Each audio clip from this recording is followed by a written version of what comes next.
जय गोपी जन वल्लभ गिरिवरधारी जय गोपी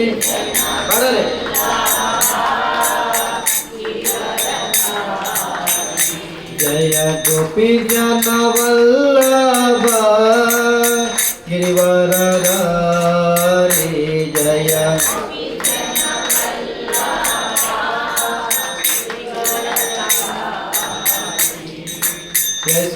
यशोदनन्दन व्रज जनरञ्जन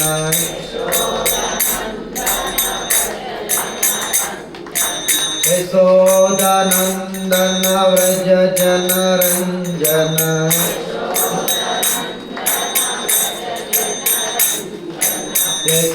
यशोदनन्दन व्रज जनरञ्जन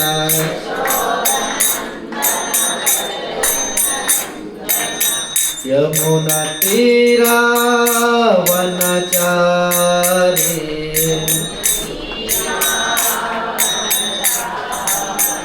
यमुना तीरा वनचारी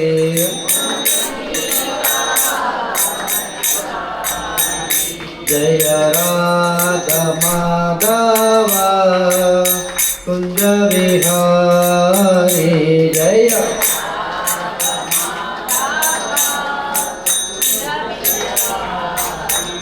हरे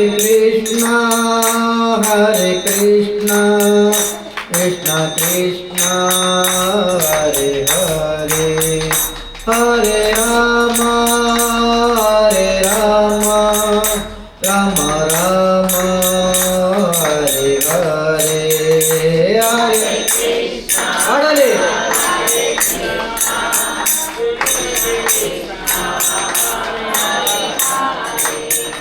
हरे राम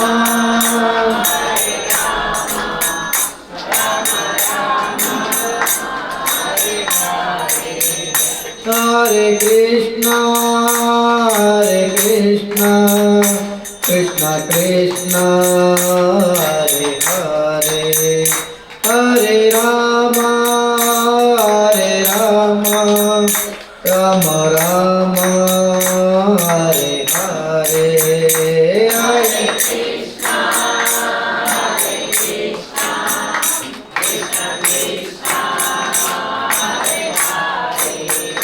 हरे राम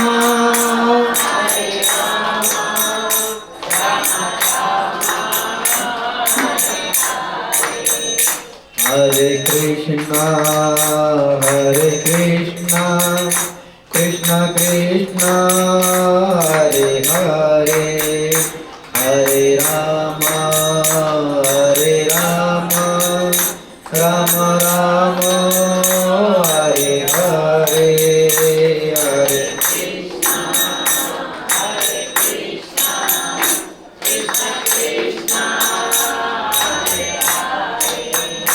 हरे राम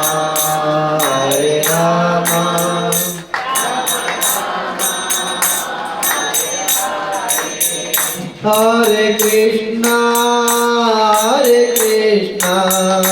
कृष्णा कृष्णा हरे हरे हरे राम राम राम हरे हरे हरे పాడాలి ప్రేమతో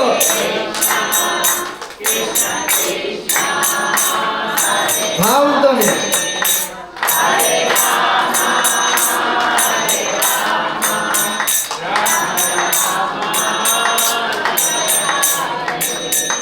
हरे कृष्णा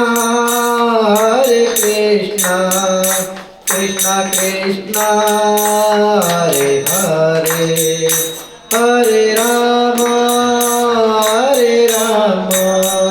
राम राम हरे हरे हरे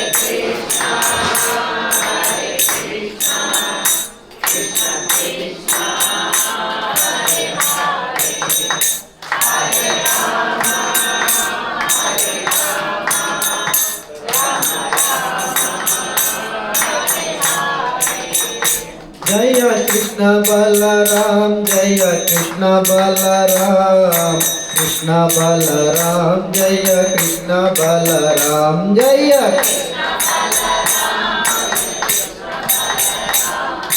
कृष्ण बलराम जय पंचतत्व जय पंचतत्व पंचतत्व जय पंचतत्व जय पंच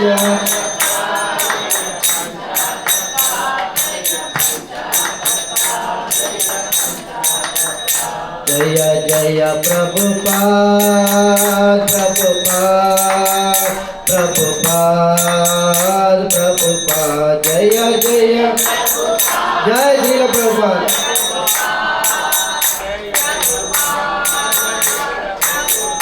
जय जय गुरुदेव गुरुदेव गुरुदेव गुरुदेव जय जय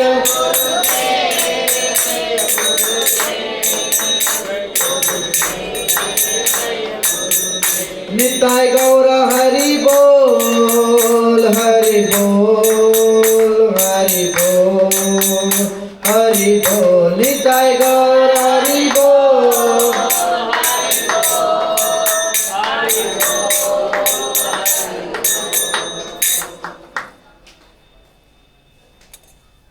ओम नमो भगवते वासुदेवाय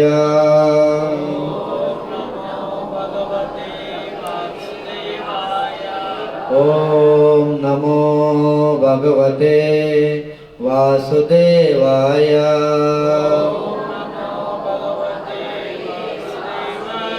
ओम नमो भगवते वासुदेवाय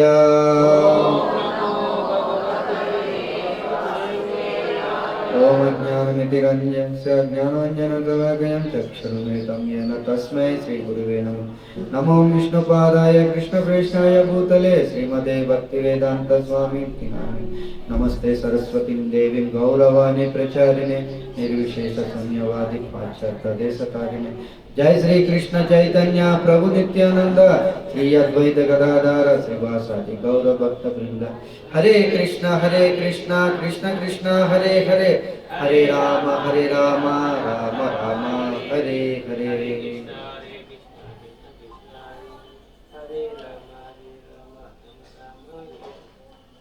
భాగవత సప్తాహం మొదటి రోజు విచ్చేసిన భక్తులందరికీ నా హృదయపూర్వక ప్రణామాలు। హరే కృష్ణ। అందరికి వినిపిస్తుంది కదా? సౌండ్ పెట్టమంటారా?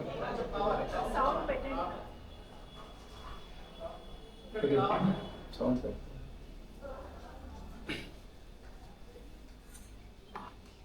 हरे कृष्ण कृष्ण कृष्ण हरे हरे हरे राम हरे कृष्ण कृष्ण कृष्ण हरे राम हरे कृष्ण हरे हरे।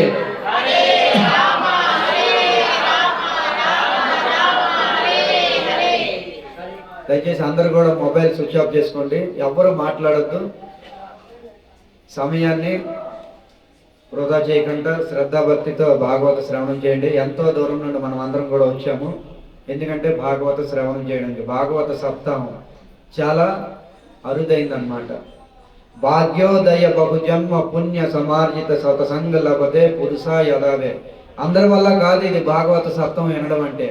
వ్యాసముని పద్మ పురాణంలో చెప్తున్నారు, భాగ్యోదయ బహుజన్మ, ఎన్నో జన్మల యొక్క భాగ్యము సమకూడితేనే వాళ్ళు ఈ భాగవత సప్తాహాలకు వచ్చి కూర్చుంటారు, అందరూ రారు। ఎంతో మందికి వాట్సాప్ ఫేస్బుక్ ద్వారా పాంప్లెట్లు అన్నీ పెట్టాము, కొన్ని వేల మంది చూశారు, మరి ఇక్కడ చూస్తే 88 మంది ఉన్నారు। మరి వాళ్ళకి భాగ్యం లేదు, మనకి భాగ్యం, మీ అందరికి భాగ్యం వచ్చిందనమాట, అవునా? ఇది భారతదేశంలో 130 కోట్ల జనము, అందులో కృష్ణ చైతన్యం ఎంతమంది అవలంబిస్తున్నారు? ఆ కృష్ణ చైతన్యంలో కూడా రకరకాలుగా ఉంది. తర్వాత అందులో కూడా భాగవత సప్తాహాలలో ఎంతమంది కూర్చుంటున్నారు అది మనం గమనించాలన్నమాట. సో భాగవత సప్తాహం అనేది చాలా అరుదైంది. ఈ భాగవత సప్తాహాలు మన దక్షిణ భారతదేశంలో ఇప్పటి వరకు రాలేదు సరిగా. ఎక్కువగా నార్త్లోనే ఉంది. ఇప్పుడు దక్షిణంలోనే ప్రచారం జరుగుతుంది. అంతగా దీని యొక్క రుచి ఇంకా మనకు తెలియదు. ఈ భాగవత సప్తాహం చాలా 7 రోజులు భాగవత శ్రద్ధగా వింటే చాలు మీరు వైకుంఠం వెళ్ళిపోతారు. ఎలాగైతే పరీక్షిత్ మహారాజు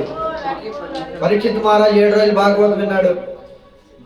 దుందుకారి భాగవతం విన్నాడు, 7 రోజులు వెళ్ళిపోయాడు. కటవంగ రాజ ఋషి 2 గడియలు భాగవత స్మరణ చేసి భగవద్ధామం వెళ్ళిపోయాడు. 7 రోజులు కూడా ఎక్కువ, 2 గడియలు. కానీ ఇక్కడ పాయింట్ ఏంటంటే శ్రద్ధ అనేది ముఖ్యం. ఒక కాలేజీలో ఉపాధ్యాయులు ఎంతోమంది ఉంటారు, టీచర్ మాత్రము కదా. ఉపాధ్యాయులు చెప్పిన పాఠం ఒకటే, అది వినిన తర్వాత స్టూడెంట్స్ రకరకాల ప్రయోజకులు అవుతారు. దేని మీద దీన్ని ఆధారపడింది శ్రద్ధ. ఎంత శ్రద్ధ పెట్టి వింటే అంతే ప్రయోజకులు అవుతారు. నాలాంటి వ్యక్తి శ్రద్ధ లేదనుకోండి, అదే కాలేజీలో ఏడాది తరబడి కూర్చొని చదువుతాడు. శ్రద్ధ మీద ఆధారపడి ఉంది. మీరు శ్రద్ధ పెట్టి విన్నారంటే సుఖదేవ్ గోస్వామి ఛాలెంజ్ చేస్తారు, ఈ జన్మలోనే 7 రోజుల్లోనే ఈ జన్మలోనే వైకుంఠం వెళ్తారు, కృష్ణ ప్రేమ ప్రాప్తిస్తారు. మరి అందరూ కూడా నేను ఎప్పుడు కూడా చెప్తూ ఉంటాను అన్నమాట, నా తరపు నుంచి. ఎలక్షన్లో ఎలైట్ అయిన వాడు అసెంబ్లీలో కూర్చుంటాడు, నా కృష్ణుడు సెలెక్ట్ చేస్తే భాగవత సప్తాలో కూర్చుంటాడు. నా శాంతంలో కృష్ణుడు సెలెక్ట్ చేశాడు మిమ్మల్ని అందరినీ, అందుకని మీరు వచ్చి కూర్చున్నారు. ముందు ఈరోజు ప్రథమ స్కందం మీరు అందరూ ఓపెన్ చేయండి. ప్రథమ స్కందము 1వ అధ్యాయము 4వ శ్లోకం. ఈ స్థానం యొక్క మహిమ, ఈ నైమిషారణ్యం, మనం ఏ క్షేత్రంలో ఉన్నామో ఈ నైమిషారణ్యం విశేషత మనం అందరం కూడా తెలుసుకుందాం. స్థానం యొక్క విశేషత మనం తెలుసుకోవాలి, లేకపోతే మనకి దాని మీద రుచి పట్టదు. తర్వాత అపరాధం చేస్తాం ధామంలోకి వచ్చి, రైట్. ఈ నైమిషారణ్యం విశేషత సూత గోస్వామి సౌనకాది ఋషులకి ఈ విధంగా చెప్తారనమాట. సౌనకాది ఋషులు 88,000, 88,000. సో ఇక్కడ కూడా 88, 2 సున్నాల తేడా అంతే. చూడండి, ఇది కూడా అదృష్టమే ఏమాత్రం. ఇక్కడ కూడా 88, అక్కడ కూడా 88. అది 1000, ఇది కేవలం సున్నాలు తీస్తారు అంతే. సో ఇక్కడ ముందు మనం నైమిషారణ్య విశేషత తెలుసుకుందాం. మీరు కేవలం నైమిషారణ్యం అంటే నైమిషారణ్యం అంతే తెలుసును. దీని యొక్క భావం అర్థం ఈరోజు మనం తెలుసుకుందాం.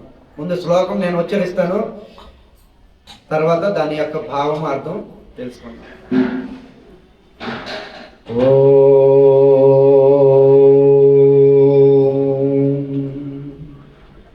నైమిషే నిమిషే క్షేత్రే ఋషయ సౌనకాదయ సత్రం స్వర్గాయ లోకాయ సహస్ర సమమాసత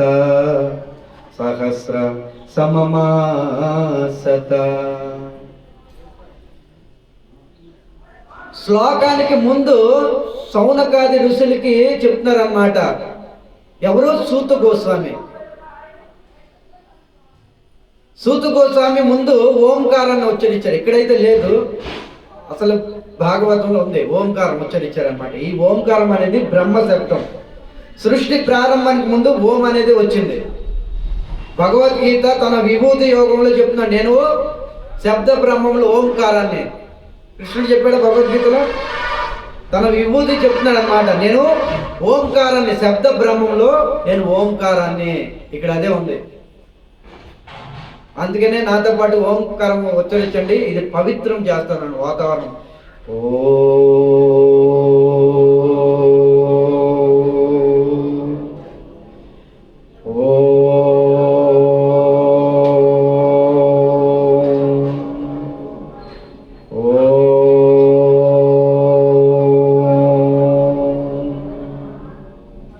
నైమిషే నిమిషే क्षेत्रे ऋषय सौनकादया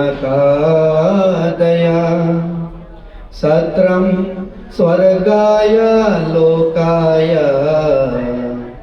सहस्र सममाशत सहस्र सममाशत.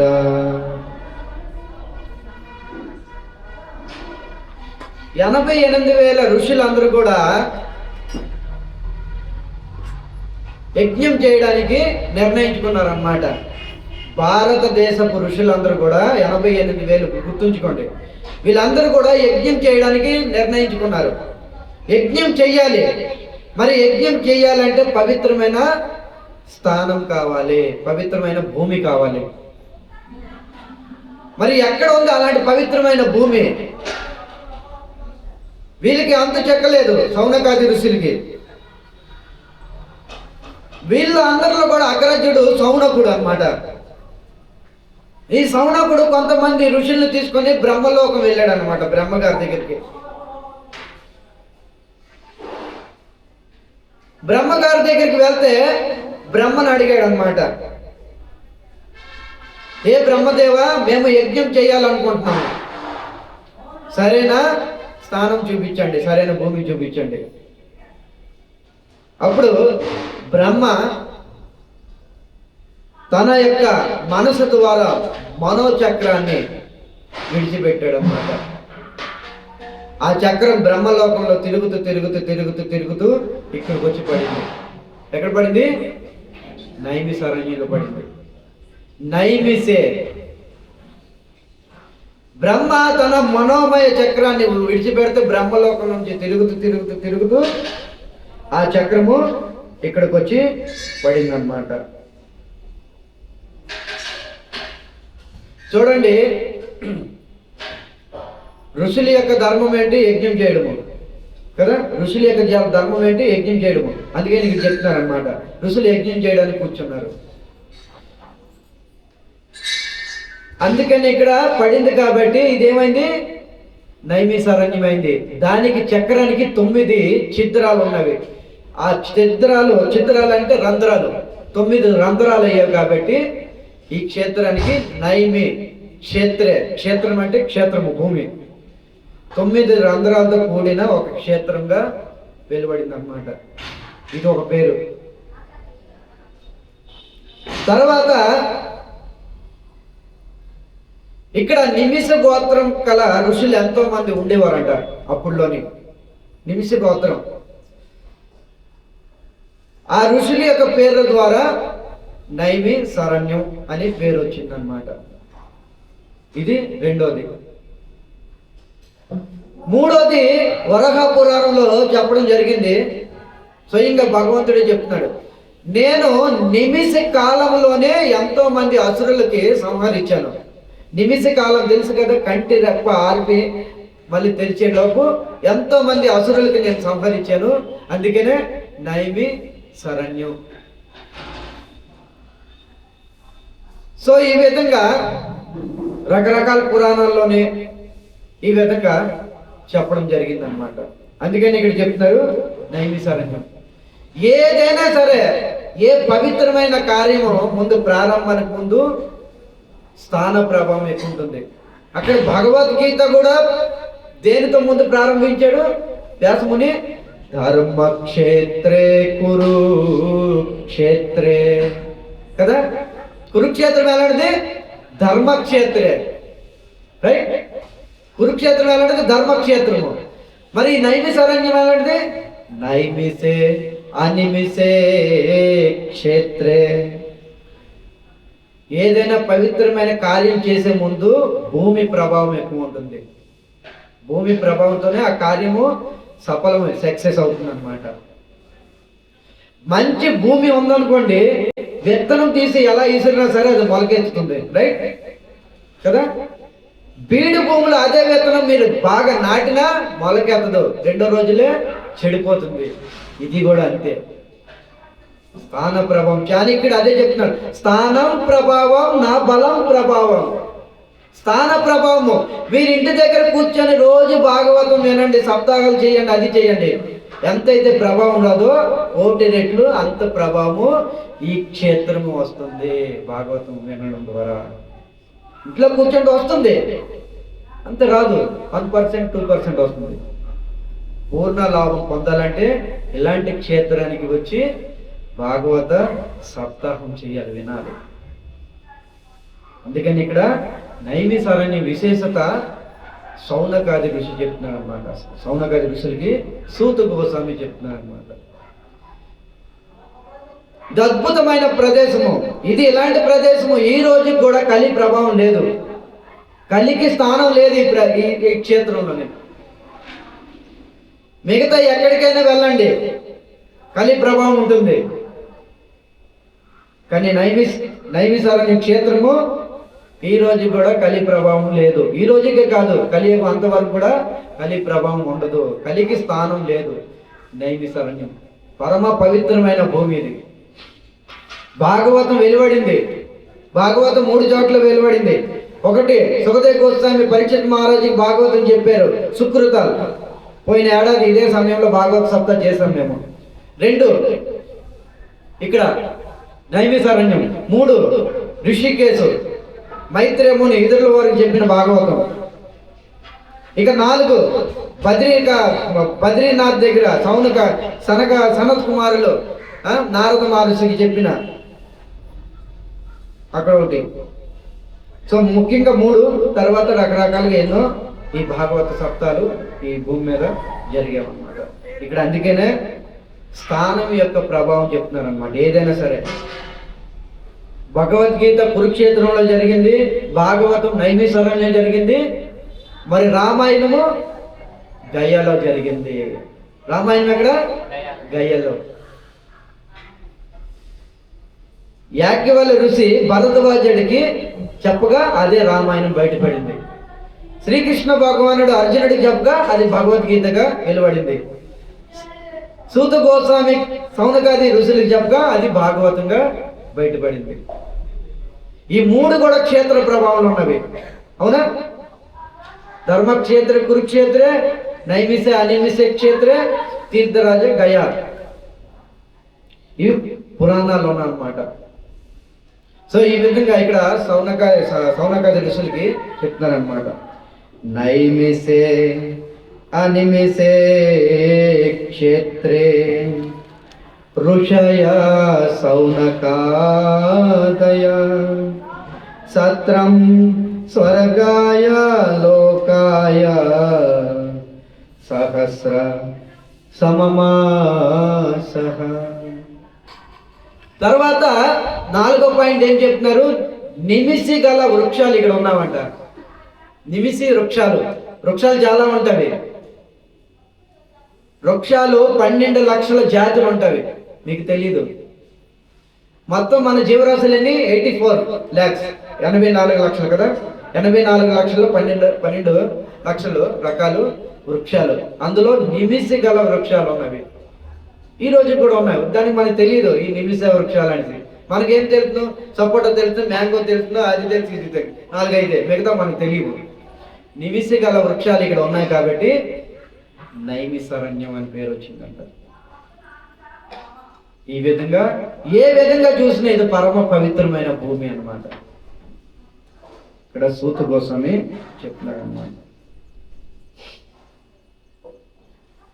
మీరు ఇళ్లలో ఎంత భాగవతం శ్రవణం చేసినా, ఎంత వినినా, ఇల్లు దేంతో తయారైంది? రజోగుణంతో తయారైంది. ఆకర్షణ ఉంటుంది. ఈ రోజుల్లో ఆన్లైన్ క్లాసులు ఎక్కువైపోయాయి కదా. ఆన్లైన్ క్లాసులు ఎంత శ్రద్ధగా వింటున్నారు చెప్పండి? ఎవరైనా శ్రద్ధగా వింటున్నారా? ఎవరు వినలేరు. క్లాస్ మాత్రం ఓపెన్ చేస్తాము, కానీ రకరకాల క్రియాకర్మలు చేస్తూ ఉంటారు. వంట చేస్తూ ఉంటారు, తర్వాత ఫోన్ మాట్లాడుతూ ఉంటారు. అంతే, ఇల్లు రజోగుణంతో. ఎవరిని కూడా మనం నిందించలేము. కానీ ఇక్కడ అలాగ ఉండదే. మీరు ఫోన్ మాట్లాడాలన్నా కుదరదు, ఎవరితో మాట్లాడాలన్నా కుదరదు, ఎక్కడికి బయటికి వెళ్ళాలన్నా కుదరదు. ఎందుకు? స్థాన ప్రభావం. ఇక్కడ కంటిన్యూగా 2 గంటలు కూర్చోగలరు. ఇది ఎందుకు? స్థాన ప్రభావం. శుద్ధ సత్వగుణంతో తయారైన ఇది భూమి అన్నమాట. అందుకని ఇక్కడ నైమిసారణ్యం ఇక్కడ విశేష చెప్తున్నారు అన్నమాట. నైమిషే అనిమిషే క్షేత్రే. తర్వాత ఇక్కడ చెప్తున్నారన్నమాట, శ్రీల విశ్వనాథ్ చక్రవర్తి ప్రభుపాదుల వారు బ్రహ్మ మనోమయ చక్రము నిర్మాణం చేశాడు. ఆ చక్రం తిరుగుతూ తిరుగుతూ తిరుగుతూ వచ్చిందన్నమాట. తిరుగుతూ తిరుగుతూ వచ్చింది, చక్రం తిరిగింది కదా, తిరుగుతూ తిరుగుతూ తిరుగుతూ తిరుగుతూ ఈ క్షేత్రానికి వచ్చి పడింది. దీన్ని బట్టి మనం ఏం అర్థం చేసుకోవాలి? మన మనసు కూడా తిరుగుతుంది, మన మనసు చక్రంలో తిరుగుతుంది. మన మనసు తిరుగుతూ తిరుగుతూ తిరుగుతూ ఎక్కడైతే స్థిరమైపోతుందో అదే మన కోసం నైమిషారణ్యము, అదే మనకి నైమిషారణ్యము. బ్రహ్మ చక్రం వదిలాడు, ఆ చక్రం బ్రహ్మలోకం నుంచి తిరుగుతూ తిరుగుతూ బ్రహ్మాండాలు అంతా తిరిగింది, మొత్తం భూప్రపంచం అంతా ఆక్రమించింది, ఇక్కడికి వచ్చి స్థిరపడిపోయింది. అలాగే మన మనసు అనే చక్రం కూడా తిరుగుతూ తిరుగుతూ తిరుగుతూ ఎక్కడైతే స్థిరపడిపోతుందో అదే మన కోసం నైమిషారణ్యము, అదే మన కోసం గయా, కాశీ, వారణాసి అయినా, బృందావనం అయినా, మాయాపూర్, జగన్నాథ్పురి అయినా. మనసు స్థిరంగా లేదా మీరు ఏ క్షేత్రానికి వెళ్ళినా ప్రభుపాదులు వారు చెప్తారు, టైం వేస్ట్, మనీ వేస్ట్, అంతే. అవునా కదా? మనం ఇక్కడికి వచ్చాం దేనికి? మనసు స్థిరపట్టడానికి. పుణ్యక్షేత్రం అంటే అదే.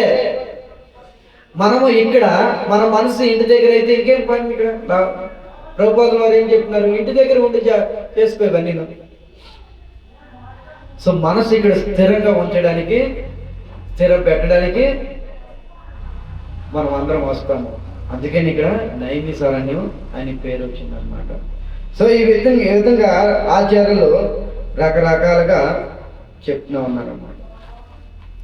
నైమిషే అనిమిషే క్షేత్రే ఋషయ సౌనకాదయ. చూడండి, భాగవతాన్ని ఈ విధంగా అర్థం చేసుకోవాలి. మీకు కేవలం 1-2 పాయింట్స్ తెలిసి ఉంటుంది నేను చెప్పినవి, మిగతా ఎన్ని పాయింట్స్ వచ్చాయి చూసారా? ఒక్క నైమిషే మీద గంట చెప్పగలను అంటే నేను చెప్పగలను సమర్థత నేను నాకు గొప్పగా చెప్పుకోవట్లేదు. భాగవతం ఈ విధంగా భావంతో అర్థం చేసుకోవాలి అని ఆచార్యులు చెప్తున్నారు.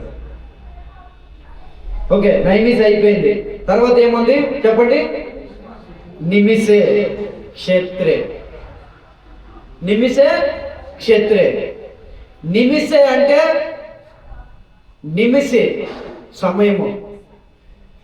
నిమిష అంటే కంటి రెప్ప. ఈ కంటి రెప్ప సమయంతో కూడా పోల్చారు ఆచార్యులు. నిమిషే క్షేత్రే.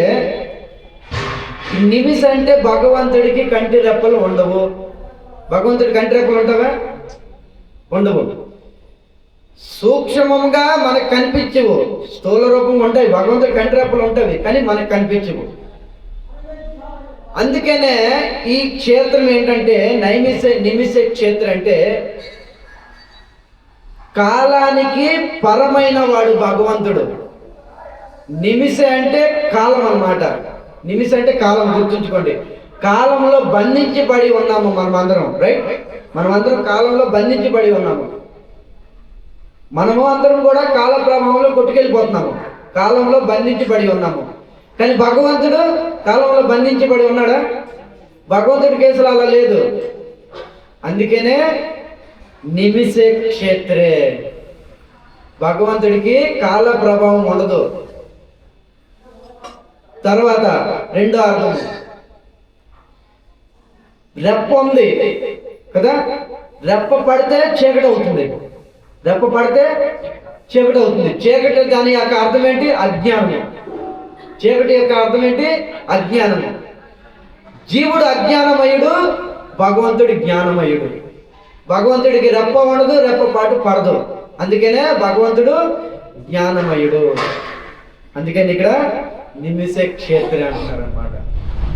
భగవంతుడికి రెప్ప ఉండదు, రెప్ప పడదు. భగవంతుడి జ్ఞానమయుడు, మనము అజ్ఞానము. అందుకనే చెప్తారు కదా శాస్త్రము, సత్ చిత్ ఆనందం. భగవంతుడు సత్ చిత్ అంటే జ్ఞానమయుడు, చిత్ అంటే జ్ఞానమయుడు, మనము అజ్ఞానము. ఈ అజ్ఞానాన్ని పోగొట్టుకోవడానికే మనము ఇలాంటి క్షేత్రాలకు వచ్చి భాగవత శ్రవణము చేస్తాము, చెయ్యాలి. అందుకని ఇక్కడ చెప్తున్నారు అనమాట, నైమిసే అనిమిసే క్షేత్రే.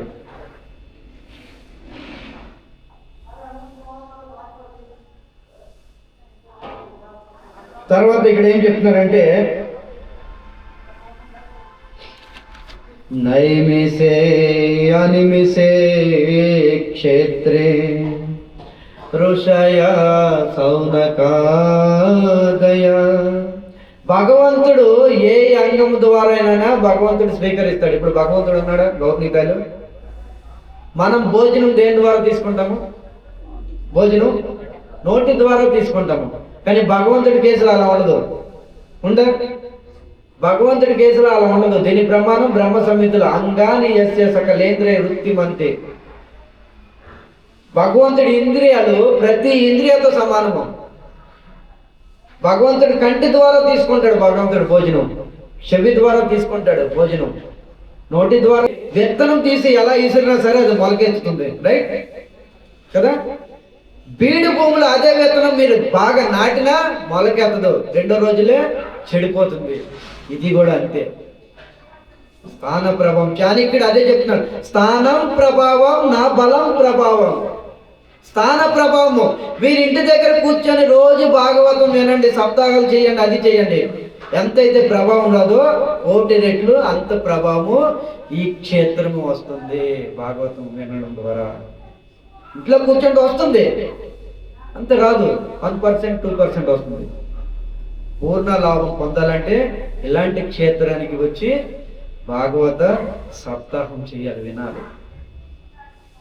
అందుకని ఇక్కడ నైమిసారణ్య విశేషత సౌనకాది ఋషి చెప్తున్నారు అనమాట. సౌనకాది ఋషులకి సూత గోస్వామి చెప్తున్నారు అనమాట. ఇది అద్భుతమైన ప్రదేశము. ఇది ఇలాంటి ప్రదేశము ఈ రోజు కూడా కలి ప్రభావం లేదు, కలికి స్థానం లేదు ఈ క్షేత్రంలోనే. మిగతా ఎక్కడికైనా వెళ్ళండి కలి ప్రభావం ఉంటుంది, కానీ నైమిసారణ్య క్షేత్రము ఈ రోజు కూడా కలి ప్రభావం లేదు. ఈ రోజుకే కాదు, కలియుగం అంతవరకు కూడా కలి ప్రభావం ఉండదు, కలికి స్థానం లేదు. నైమిసారణ్యం పరమ పవిత్రమైన భూమి ఇది. భాగవతం వెలువడింది, భాగవతం 3 చోట్ల వెలువడింది. ఒకటి, సుఖదేవ్ గోస్వామి పరీక్షిత్ మహారాజుకి భాగవతం చెప్పారు, సుకృతాలు. పోయిన ఏడాది ఇదే సమయంలో భాగవత సప్తాహం చేశాం మేము. 2 ఇక్కడ నైమిసారణ్యం. 3 ఋషికేశు మైత్రేముని ఇతరుల వారికి చెప్పిన భాగవతం. ఇక 4 బద్రీనాథ్ దగ్గర సనత్ కుమారులు నారద మహర్షికి చెప్పిన అక్కడ ఒకటి. సో ముఖ్యంగా 3, తర్వాత రకరకాలుగా ఎన్నో ఈ భాగవత సప్తాలు ఈ భూమి మీద జరిగామన్నమాట. ఇక్కడ అందుకనే స్థానం యొక్క ప్రభావం చెప్తున్నారు అనమాట. ఏదైనా సరే భగవద్గీత కురుక్షేత్రంలో జరిగింది, భాగవతం నైమిసారణ్యంలో జరిగింది, మరి రామాయణము గయలో జరిగింది. రామాయణం ఎక్కడ? గయలో. యాజ్ఞవల్క్య ఋషి భరద్వాజుడికి చెప్పగా అదే రామాయణం బయటపడింది. శ్రీకృష్ణ భగవానుడు అర్జునుడికి చెప్పగా అది భగవద్గీతగా వెలువడింది. సూత గోస్వామి సౌనకాది ఋషులకు చెప్పగా అది భాగవతంగా బయటపడింది. ఈ 3 కూడా క్షేత్ర ప్రభావంలో ఉన్నవి, అవునా? ధర్మక్షేత్ర కురుక్షేత్రే, నైమిసే అనిమిసే క్షేత్రే, తీర్థరాజ గయా. ఇవి పురాణాల్లో ఉన్నమాట. సో ఈ విధంగా ఇక్కడ సౌనకాది ఋషులకి చెప్తున్నారనమాట. నైమిసే అనిమిసే క్షేత్రే ఋషయ సౌనకాదయ సత్రం స్వర్గాయ లోకాయ సహస్ర సమమాసః. తర్వాత 4వ పాయింట్ ఏం చెప్తున్నారు? నిమిసి గల వృక్షాలు ఇక్కడ ఉన్నామంట. నిమిసి వృక్షాలు చాలా ఉంటాయి. వృక్షాలు 12 లక్షల జాతులు ఉంటాయి, మీకు తెలీదు. మొత్తం మన జీవరాశులన్నీ 84 lakhs, 84 లక్షలు కదా. 84 లక్షలు 12 లక్షలు రకాలు వృక్షాలు, అందులో నిమిసి గల వృక్షాలు ఉన్నవి. ఈ రోజు కూడా ఉన్నాయి. దానికి మనకు తెలియదు ఈ నిమిష వృక్షాలు అనేది. మనకేం తెలుసు? సపోటా తెలుసు, మ్యాంగో తెలుసు, అది తెలుసు, ఇది తెలుసు, 4-5 మిగతా మనకు తెలియదు. నిమిసి గల వృక్షాలు ఇక్కడ ఉన్నాయి కాబట్టి నైమిసారణ్యం అని పేరు వచ్చిందంట. ఈ విధంగా ఏ విధంగా చూసినా ఇది పరమ పవిత్రమైన భూమి అన్నమాట. ఇక్కడ సూత గోస్వామి చెప్తున్నాడు అన్నమాట. మీరు ఇళ్లలో ఎంత భాగవతం శ్రవణం చేసినా, ఎంత వినినా, ఇల్లు దేంతో తయారైంది? రజోగుణంతో తయారైంది. ఆకర్షణ ఉంటుంది. ఈ రోజుల్లో ఆన్లైన్ క్లాసులు ఎక్కువైపోయాయి కదా. ఆన్లైన్ క్లాసులు ఎంత శ్రద్ధగా వింటున్నారు చెప్పండి? ఎవరైనా శ్రద్ధగా వింటున్నారా? ఎవరు వినలేరు. క్లాస్ మాత్రం ఓపెన్ చేస్తాము, కానీ రకరకాల క్రియాకర్మలు చేస్తూ ఉంటారు. వంట చేస్తూ ఉంటారు, తర్వాత ఫోన్ మాట్లాడుతూ ఉంటారు. అంతే, ఇల్లు రజోగుణంతో. ఎవరిని కూడా మనం నిందించలేము. కానీ ఇక్కడ అలాగ ఉండదే. మీరు ఫోన్ మాట్లాడాలన్నా కుదరదు, ఎవరితో మాట్లాడాలన్నా కుదరదు, ఎక్కడికి బయటికి వెళ్ళాలన్నా కుదరదు. ఎందుకు? స్థాన ప్రభావం. ఇక్కడ కంటిన్యూగా 2 గంటలు కూర్చోగలరు. ఇది ఎందుకు? స్థాన ప్రభావం. శుద్ధ సత్వగుణంతో తయారైన ఇది భూమి అన్నమాట. అందుకని ఇక్కడ నైమిసారణ్యం ఇక్కడ విశేష చెప్తున్నారు అనమాట. నైమిసే అనిమిసే క్షేత్రే. తర్వాత ఇక్కడ చెప్తున్నారన్నమాట. శ్రీల విశ్వనాథ్ చక్రవర్తి ప్రభుపాదుల వారు బ్రహ్మ మనోమయ చక్రము నిర్మాణం చేశాడు. ఆ చక్రం తిరుగుతూ తిరుగుతూ తిరుగుతూ వచ్చిందన్నమాట. తిరుగుతూ తిరుగుతూ వచ్చింది. చక్రం తిరిగింది కదా, తిరుగుతూ తిరుగుతూ తిరుగుతూ తిరుగుతూ ఈ క్షేత్రానికి వచ్చి పడింది. దీన్ని బట్టి మనం ఏం అర్థం చేసుకోవాలి? మన మనసు కూడా తిరుగుతుంది. మన మనసు చక్రంలో తిరుగుతుంది. మన మనసు తిరుగుతూ తిరుగుతూ తిరుగుతూ ఎక్కడైతే స్థిరమైపోతుందో అదే మన కోసం నైమిసారణ్యము. అదే మనకి నైమిసారణ్యము. బ్రహ్మ చక్రం వదిలాడు. ఆ చక్రం బ్రహ్మలోకం నుంచి తిరుగుతూ తిరుగుతూ బ్రహ్మాండాలు అంతా తిరిగింది.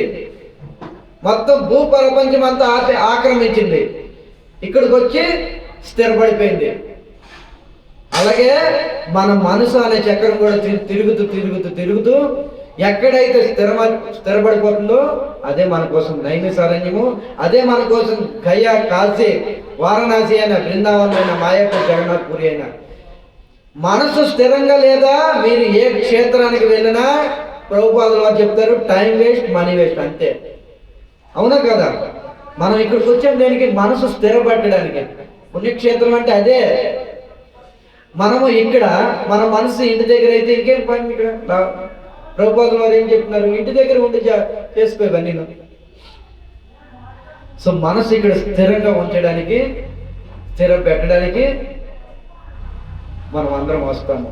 అందుకని ఇక్కడ నైమిసారణ్యం అని పేరు వచ్చిందనమాట.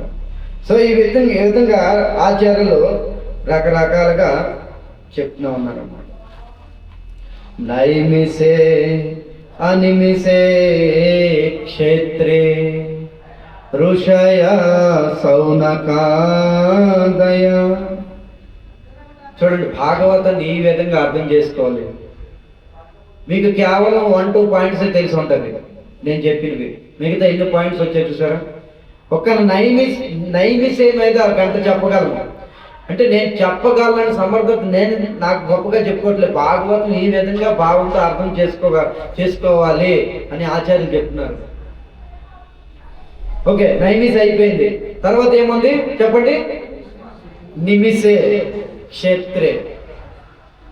నిమిసే క్షేత్రే. నిమిసే అంటే నిమిషి సమయము. నిమిష అంటే కంటి రెప్ప. ఈ కంటి రెప్ప సమయంతో కూడా పోల్చారు ఆచార్యులు.